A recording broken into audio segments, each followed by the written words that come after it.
Bonjour ATypI, bienvenue à Montréal. C'est un plaisir d'être ici avec vous ce matin.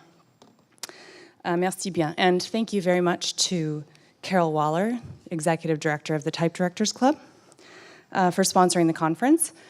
Without her tireless work of over 30 years with the TDC, we probably wouldn't have Paula Scher here at ATypI with us today, so thank you, Carol.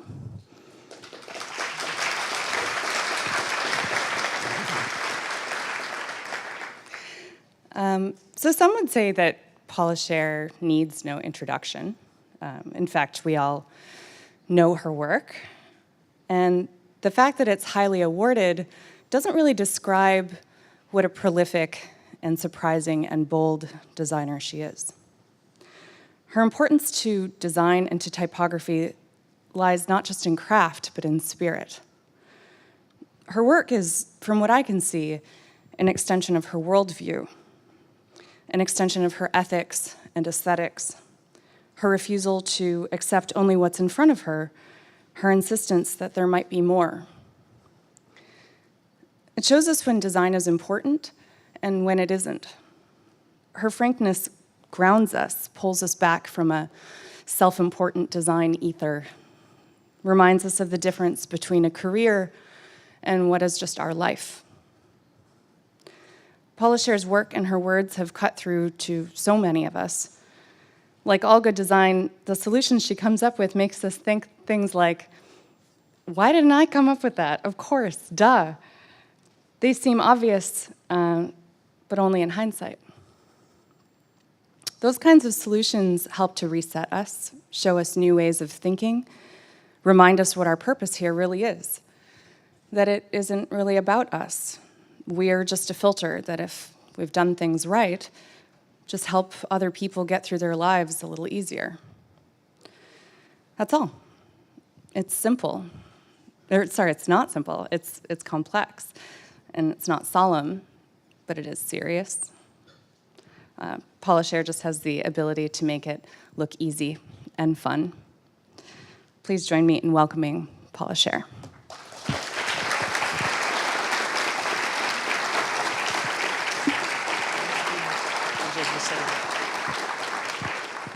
That's incredible, thank you.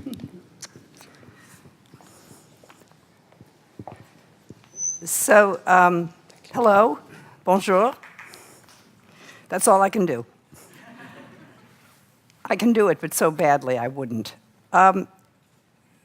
This is not my presentation here. Oh my. This is a new one.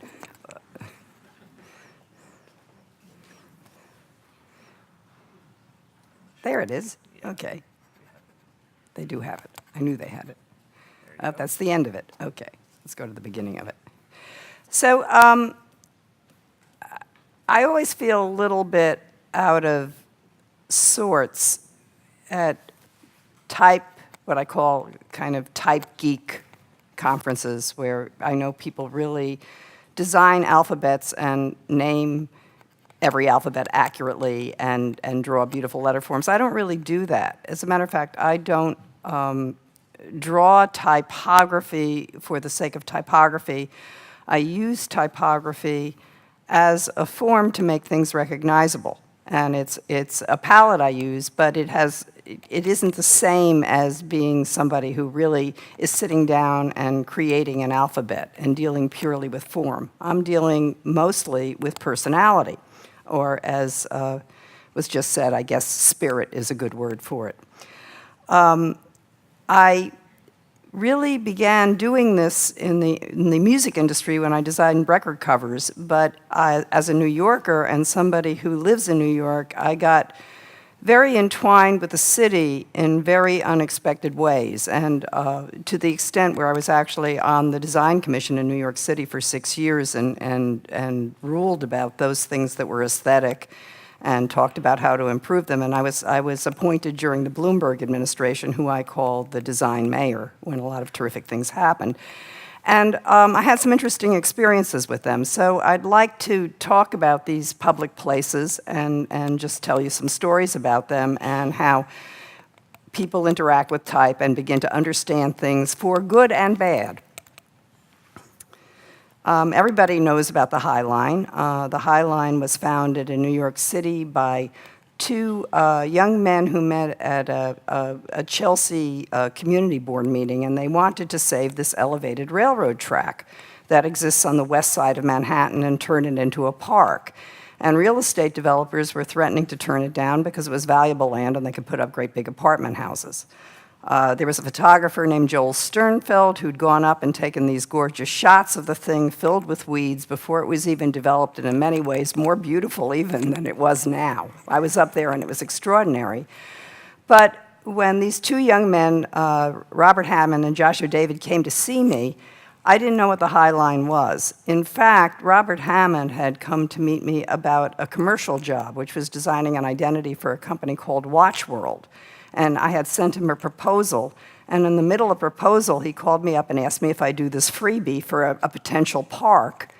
And I got mad because he had my proposal, and I thought if I didn't do the free job, I wouldn't get the paying job. So I actually had to do this thing, just by pure embarrassment. So I had been up there, I took a look at it, I said, okay, it's a railroad track, it's the High Line, it's got an H, how hard is it? You know, you make a railroad track out of it, not a big deal especially, and I presented a logo to him based on this kind of an idea, and he said, wait a minute, we're not the High Line, we're friends of the High Line, we're the public, you know, we're the fundraising organization. And I thought, oh, damn, because, you know, if you make an F, it really sucks. So I said, no, you want to be the High Line. You want to be the thing. You don't want to be the friend of the thing. Nobody wants to talk to the friend. They want to talk to the real thing. Be the thing, and then if you're the thing, you'll be the thing. And I never thought they'd raise their money. I actually didn't believe in this project at all. But I made a lot of stuff for them, and they began raising money. And, you know, we made their letterhead, and for a long time, if you read their book, they'll tell you at the beginning of this process, they were essentially known as two guys and a business card. You know, because there was no High Line. There was this thing that was sitting there that somebody was going to tear down. They partnered with an organization in New York called Design for the Public Trust, and we produced a very scholarly book on the area and the territory and how it could be rebuilt with a number of architects and city planners, and it became serious. And in 2001, one of the proponents of the thing was a guy named Michael Bloomberg, who signed a letter in the front of the book, and it said, Michael Bloomberg. And then 2001 happened, September 11th, and a dark horse candidate named Michael Bloomberg became the mayor of the city of New York 2 months later. This book was on press. We pulled the book off press. It said Mayor Michael Bloomberg, and all of a sudden people began to take the project seriously. So over a period, now the High Line opened in 2008. That's how long I actually did work for them on this sort of semi-pro bono basis. We began doing things like promotional shows in places like Grand Central Station, where there were open competitions for people to design this thing, and people made cow pastures with wind farms and all kinds of wonderful things. And we did sort of funny party-like things where rich people joined and signed on, and then there was a real campaign for the High Line, and the real campaign for the High Line was based on the hiring of a terrific landscape gardener named James Corner, who had an organization called Field Operations, and he hired Diller and Scarfidio. Contrary to the way people understand it, Diller and Scarfidio was hired by the landscape architect, not the other way around. And they began to develop what this thing was going to look like. And we began to make campaigns of people standing on there and having their picture taken and putting these things around town and raising more money and having more parties and doing this thing until there was enough money to really begin building it. And once there was enough private money, the state and the city matched the funds, and there were more parties and more crapola. That's what I call the stuff you make to make people think something's happening when nothing's happening.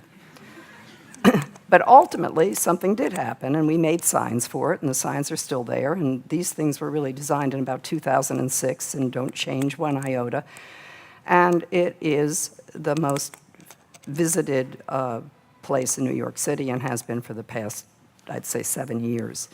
The downside of it was that it's a public park, and it's open to everyone, but the actual local neighborhood, which has a lot of low-income housing, and poor people never go up there.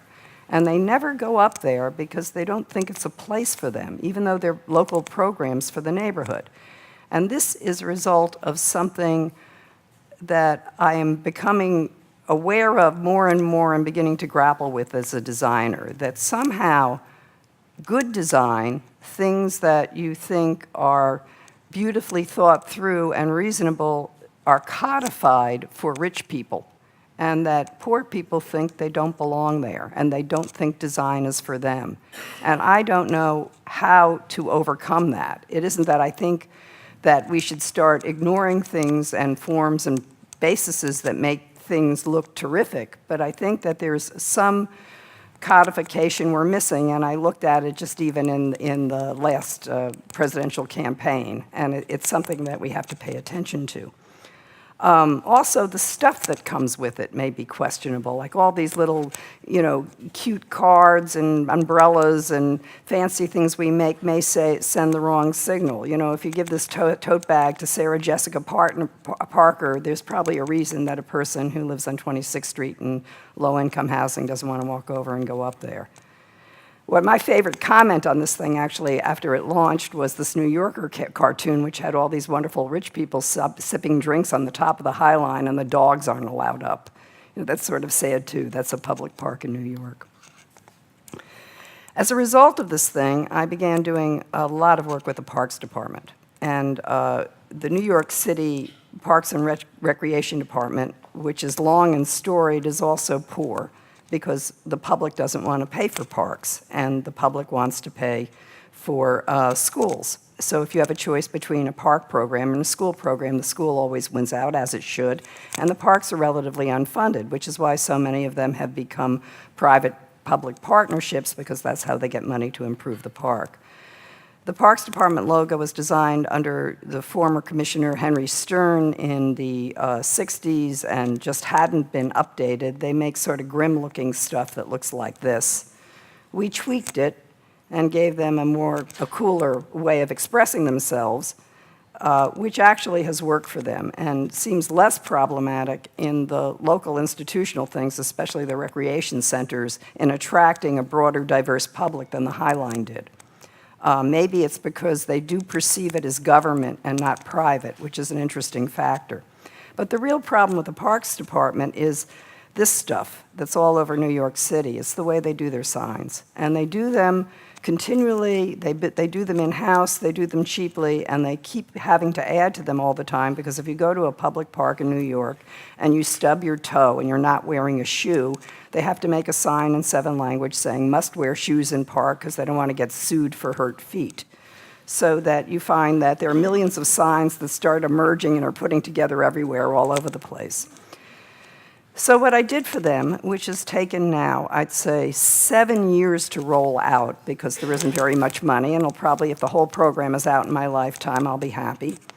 A modular system of just simply organizing the information so that you can put it together on a fence, and it'll look like a module instead of a bunch of disparate pieces. So they have a system of 4 or 5 different heights and widths of the sign that have the same width and come with slugs, so you can begin to line the information up. And it comes with a chart and an ability for the workers, who are probably the lowest paid people on the planet, to actually put these things together and put them up. And this is sort of one of the instructional charts that tell them how to determine where these things actually go. I do this sort of organizational work sometimes, and I'm not the best at it, but I understand that so much of life is kind of just being nice to people and making some kind of order, and that you can really improve people's lives that way. I thought the best job I've done with this and parks was really this work for the New York City beaches, which is part of the Parks Department, after Hurricane Sandy hit New York, and I'm thinking about Houston and Florida now, and how they rebuild and how they think about things, because so much of people's lives and lifestyles beyond their personal property is destroyed. This is the Rockaway Beach after Hurricane Sandy. A boardwalk was demolished. Boardwalk was central to the economic life of that community, because people went out there to go to the beach, to go surfing, to hang on the boardwalk, to take a walk.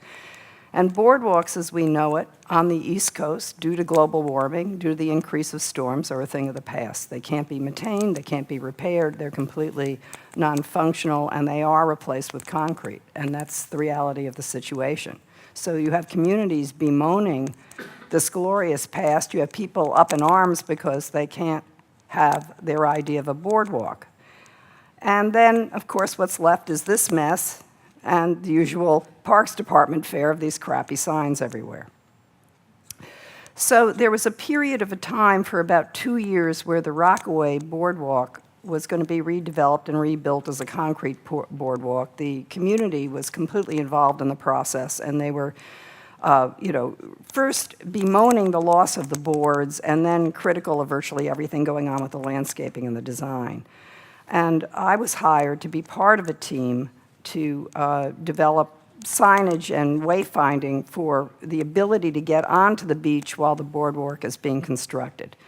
So I determined that what was needed probably was some kind of emotional sign system that local people could connect to in some way. And I reasoned that while the boardwalks were destroyed, the beaches were left, and that you recognized your own beach when you walked onto the boardwalk, that there was something about the way that landscape sat with that sky that you saw your whole life, and that you would recognize as your own, and that you could design a system that's really just nothing but a big organized poster system with these photographs of the beaches of where you enter them. And I call this really emotional signing, that the recognizability is more than just putting up basic information, but there's something to connect to. And then we took the system and made it have all the components it needed, like the warning signs and the legal signs and the historical signs. And then the very tall signs became wayfinding in relationship to traversing the beaches before the construction came down.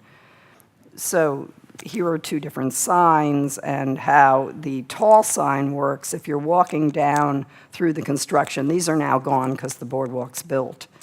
And that a pylon was painted bright yellow so you knew where to walk back into town, because the distance between the signs, you can see the blue one far away, is about 2 city blocks. It's actually a long walk, so you actually have to know where you're going to be able to turn. And these things were embraced by the community, and I was really gratified by them, because it was exactly where I felt like I'd failed with the High Line, where the people who locally dealt with it really were happy about it. But there was this other part of the project that was done by one of the architects in the team, which were a series of pods that held restrooms. And here they are. And I didn't understand why the town just viscerally hated these things. And they felt depressed by them. They wanted them gone, even though I thought they were really terrific pieces of design. They functioned very well. They had beautiful form. And then I realized why they'd failed. And they failed because it's really the color. If you take this and you put this in the middle of 42nd Street as a temporary location, everybody would think it was terrific. But what you go to the beach for is that.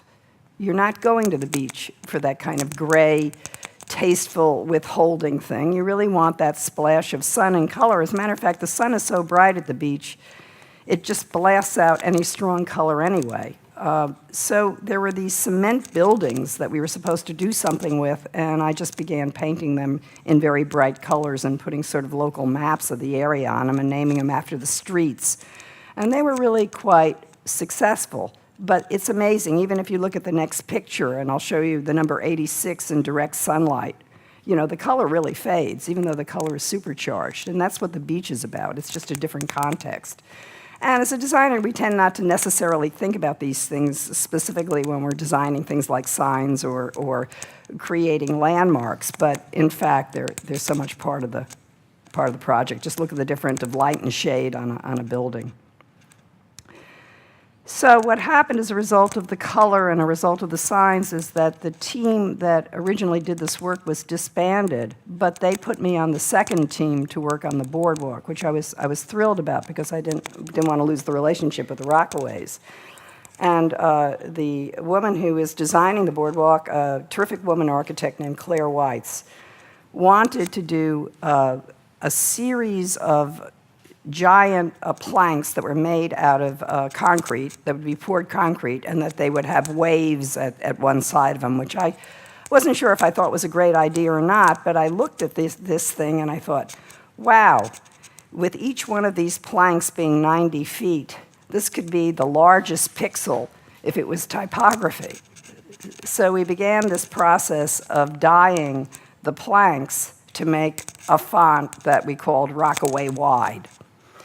And it exists on their crapola, and then it exists now on the boardwalk. And it's interesting, at noon, it completely disappears. In the morning and the evening, it's very strong. It goes on about a mile.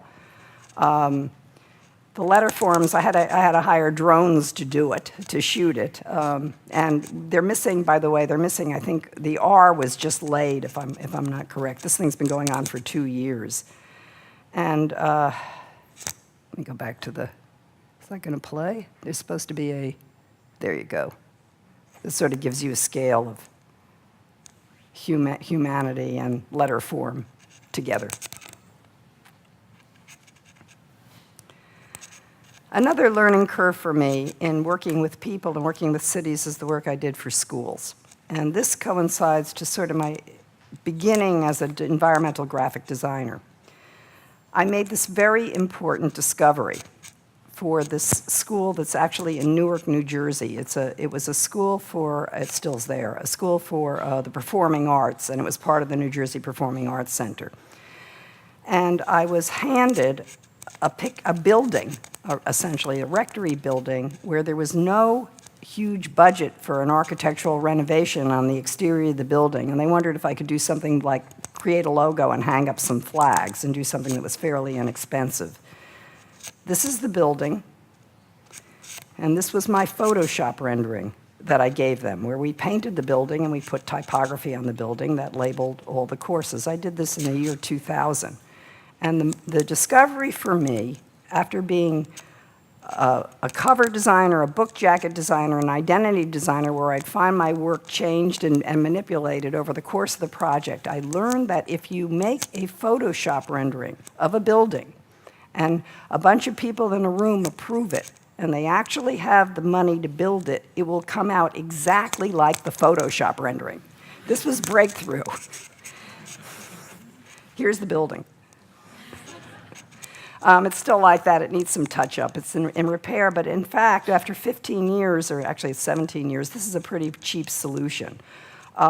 It really gives you a sense of what goes on there. And what was wonderful is the people that painted this were guys who painted flats fixed on the sides of buildings. And they loved the job so much, they would call me up and they would say, hey, Paula, your letter spacing isn't very good over here on, they'd sort of move it over. My favorite part was the air conditioning ducts. But the result of this thing, which was an accident and was happenstance and came really because I was perceived as a theater designer because of my work for the public theater, led me to begin to work for schools in all kinds of ways, mostly by messaging. And I was hired a lot by the New York City charter school system. Achievement First is a school system in Brooklyn, and they make kids want to go to college by messaging, and they do a lot of sort of tagging, and then they use the tagging to do messaging on buildings, and I use their own color system to create the inside of a building by simply picking up what they already had, but then making the scale of it so enormous that it changed the content text of how you read and messaged this stuff. And I worked with local union guys to have these things painted, and they'd say, oh, lady, you crazy. You know, but they would do it, and they would get into it, and it would be terrific. Some of the schools were just about changing scales or materials of things to create the messaging and make the school feel new and different. Here it's a common issue tile where typography is embedded and painted, the sort of things that you would see in any lunchroom. You know, I think that's my own phone. I'm not here. But you forget when you do these things why you're really doing them, is that when you see school children running through these places and they're really delighted, it makes you feel so happy about what you do. That's that wonderful moment. I think that the school projects have become obviously bigger identities, and they exist in cities, and probably the most controversial was this new school project, which was launched 2 years ago to a complete pan and then embrace. And I found out something about audiences in doing this, that the new school, which was founded in 1919, changed and moved its identity 1,000,000 times. And trying to determine where they would be as a progressive school in a natural landscape of other schools, what I found is that if schools want to appear like they're Ivy League, they have serif typography, and if they don't, they have sans serif typography. And that seems to be the basis of how they separate themselves. The new school was the last choice of everybody applying to school, while Parsons, which is part of the new school, is the elephant in the room because it has actually an excellent reputation and is very often people's first choice.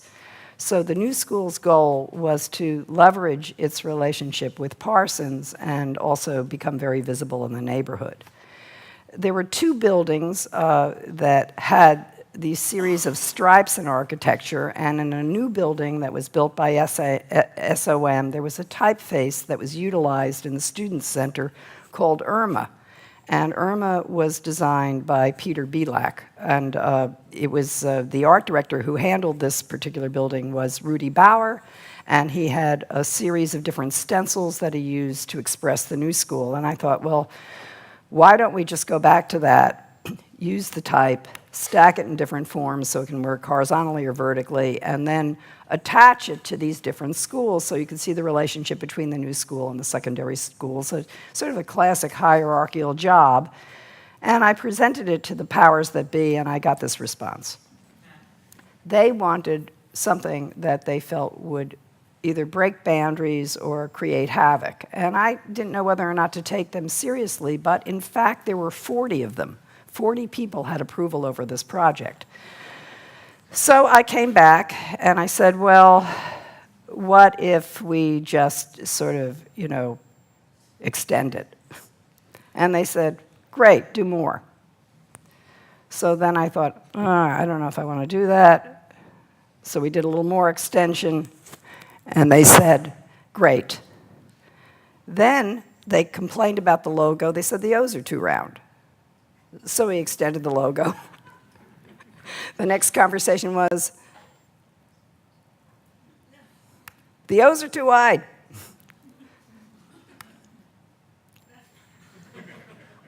The result of this exercise was that there were 3 weights of O's. Here they are. And I was looking at this thing thinking, oh God, I really dug this hole for myself. But I began to realize that you could probably program type to read in an erratic pattern of widths with 3 widths, and it would probably be more interesting than 1, and you would create a new font out of it, even though it began with Irma.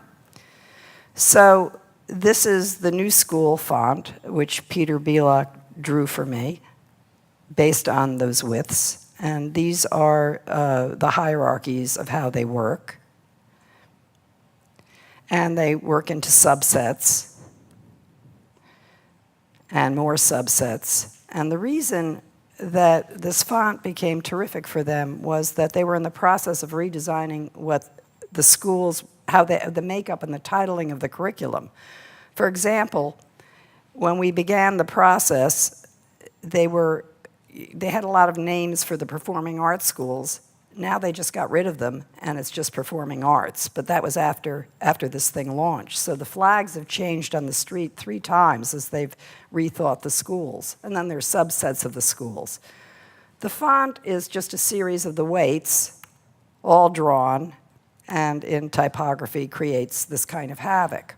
When the thing was launched, the most controversial part of it was this W that everybody hated, which Peter drew this way and was very upset when I actually talked to him about trying to fix it, because he said it'll never read as a W and get that wide. It's going to be dumb because of the counters.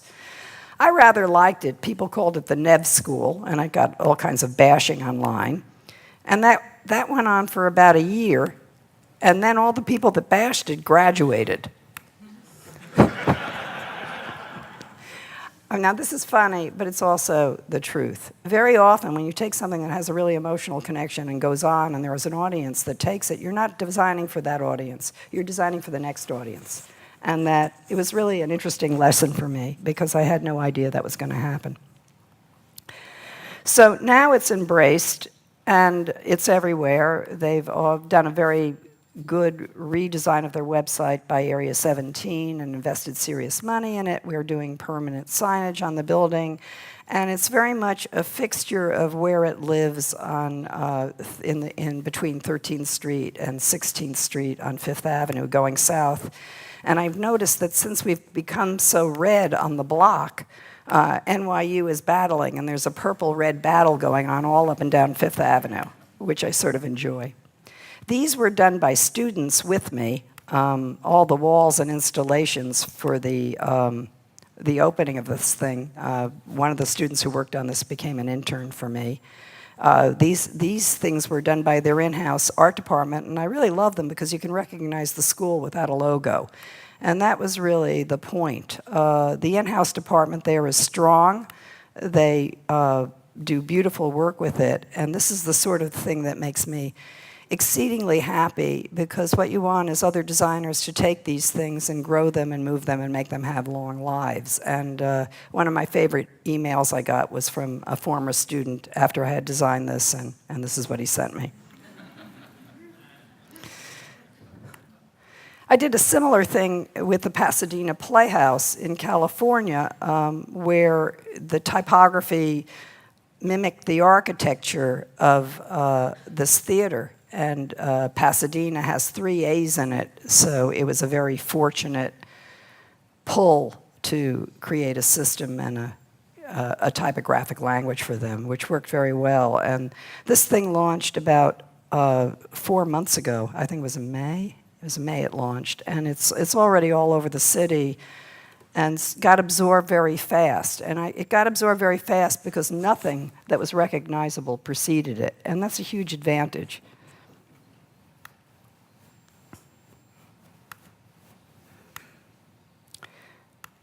Another theater company in New York is the Atlantic Theater, and they are amazing because they produce plays that are very successful on Broadway, but maybe 1 in 8 are, and that's a huge ratio. But if you create a season, and the season has posters that all look like this, you don't remember the plays unless they're hits. So they look like the individual play, maybe, if you remember the play, but you don't remember where the play was. And that's a huge problem for these not-for-profit theaters. If an organization makes lots of stuff and you promote the stuff individually, you actually lose the identity of the place, and you don't even serve the thing you need. So what we did with the Atlantic Theater was give them a megaphone or a spotlight and say, okay, this is going to house everything. And that what you recognize is the place, and the play is secondary. If the play's a hit, you'll remember it anyway, but you'll remember it in relationship to the place. It took me about 19 years to figure this out, because I actually learned about doing this at the Public Theater with failure, and that failure is very important to this work. And when you work in public spaces and you're out there, you're failing publicly. I recently redid the Quad Cinema that has a program and a complete total cohesive identity, and it's a New York City landmark that looked like this in the old days, not an old theater. It was modern in its time in the 70s. It's the place everybody went if they were, picking somebody up and they wanted to impress them. It had art movies, and you hung out there. And a client of mine bought it. His name is Charles Cohen, and he's a real estate developer who has a media group called Cohen Media. And he bought up the Merchant and Ivory collection, and he produces foreign films. He produced Timbuktu and the Iranian movie that won an Oscar last year. And he wanted to make a statement with the place and recreate it as an intellectual hub for New Yorkers who love film. So we realized once again that a lot of the movies would be under the radar, but the place was the thing, and that the Quad was part of the branding of the film. So we created these very obvious solution of, quad, square, et cetera, letter forms. But the real purpose of the letter forms was to be able to make this terrific awning on the outside of the building, because they look like air conditioning ducts, and they run through the inside of the building and shoot through the building, and then are readable because they turn invert, and they're readable on the back side of the building when you're inside. The theater is all based on Charles's identity, which I also designed, and the desk, if you notice in this corner, is actually the Cohen logo, and everything is based on sort of the quad formation. We did a video wall in the back room that's made out of a series of, I believe, 24 squares, and the squares are programmed based on the type of the movie, so you can actually watch this film. And we did 4 or 5 different takes and versions of it, which repeat over a 20-minute cycle when you're standing in the movie theater. This is the entry to the cinema. And in the theaters, my favorite part was, because the theaters were these little jewel boxes that only seat 150 people, you could actually name the 4 theaters: the Q, the U, the A, and the D. A lot of fun. What I'm so happy about this particular place is that this neighborhood has started to develop, because the public theater is near Parsons, this is down the block, and it becomes this neighborhood of typography that I feel very responsible for and very happy about. The public is where I learned it all, and I have a 23-year relationship with them. I've been through 2 directors, which is unusual, because usually if you're hired by a director and they leave, the next director wants to get rid of you. And Oscar Eustis did not. He came and he said, go back and relook at it again, which was fantastic. I think I understand theater and these sorts of places from doing this better than I ever would if I just done the job and walked away from it, even after 8 years. That I began to understand how audiences change and grow, what they respond to, how to build people into a place, how to grow an institution, and this place has really grown. Originally, the director was George Wolfe, who hired me, and we did something loud and proud in opposition to a series of beautiful and iconic illustrations that were done by Paul Davis. The theater was not known as the Public then. It was the New York Shakespeare Festival, or people called it the PAP, after Joe Papp, who started it. And the Public is actually the institution that ran it all, but nobody said it, including the press. It took 8 years to change that perception. It wasn't that fast, even though we were doing it and sending it out, and we had a PR department doing it. It never really took hold until a critical amount of stuff happened. And it really probably was after Bringing the Noise, Bringing the Funk, which coded New York City. What happened with this particular piece of work, of which there was a mammoth amount of things done with it, was that it became a popular style as a result of its success, and people imitated it. And when that happens, it's the worst thing that can happen to an institution you've designed for, because it means you've lost your identity if everybody else is doing it. So how do you, it became like the identity of New York. If the play Chicago comes along and has massive amounts of money to promote itself with similar typography, what's more famous, Chicago or the Public Theater? It's a real conundrum. So after that happened, I began changing the fonts on things and doing, crazy things, but nobody saw these things. I mean, they were for small plays. What people see are the institution. That's where I began to figure out that the institution had much more power than the individual play. And the only thing that was consistent that people could recognize and hold on to were these Shakespeare in the Park posters, because they coded New York City with them, and they were in the subways, and they repeated everywhere, so people began to recognize them. I began evolving them. At one point, I even tried to make an identity system out of it that looked like this. I think I did this around 2008, and it worked about 2 years, and then it became boring. In 2010, we did the public lobby, And the public lobby took the posters that I designed and put them behind glass in the back of the box office. We made this Shakespeare machine that was digitized that can play all of Shakespeare's plays on different blades. It was designed by Ben Rubin, who does these sorts of installations. And we did this in collaboration, and he actually got to use Knockout into the computer system, which was amazing in 2010. Now it's easy. We built the type into the walls, and we built the donor's wall with raised blocks and that Heffler Knockout, which I've used forever. And when I looked at this, I realized that I had to rethink everything, because posters are not the way you see things. You see things in every single form. So I began to think about the theater in terms of seasons, and what if I took a specific style of the summer poster and made that the identity for 1 year, and that would be the season. And you'd remember the season, and maybe the individual play if it was a hit, but you'd recognize it as the public. So this was, I think, the season in 2011 or 12. I'm not sure of the year on this.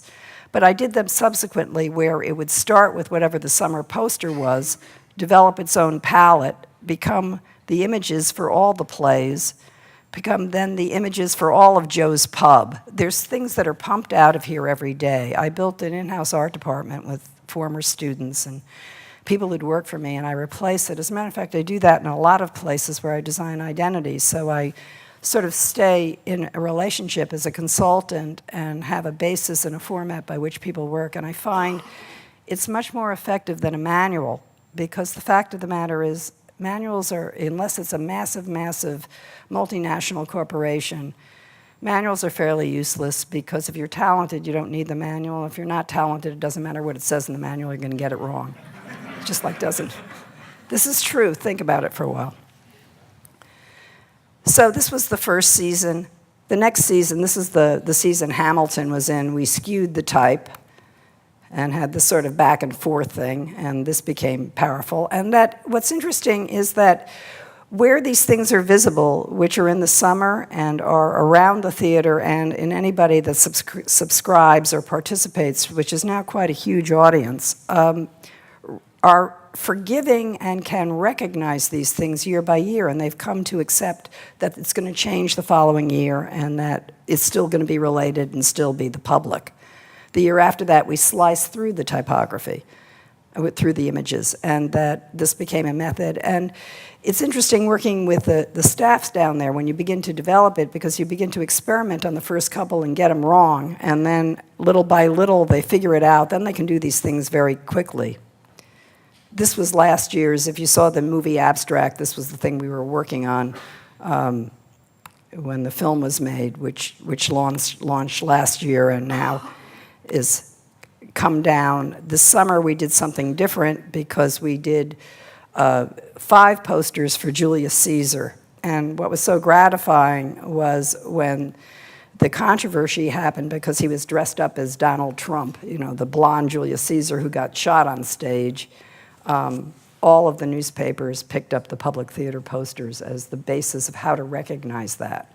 And that's when you know that something has truly succeeded, because it means it goes beyond just the name or the image of a person or a star, but the idea that these things can be recognizable and can resonate and be memorable to audiences, and that's the whole point. Thank you.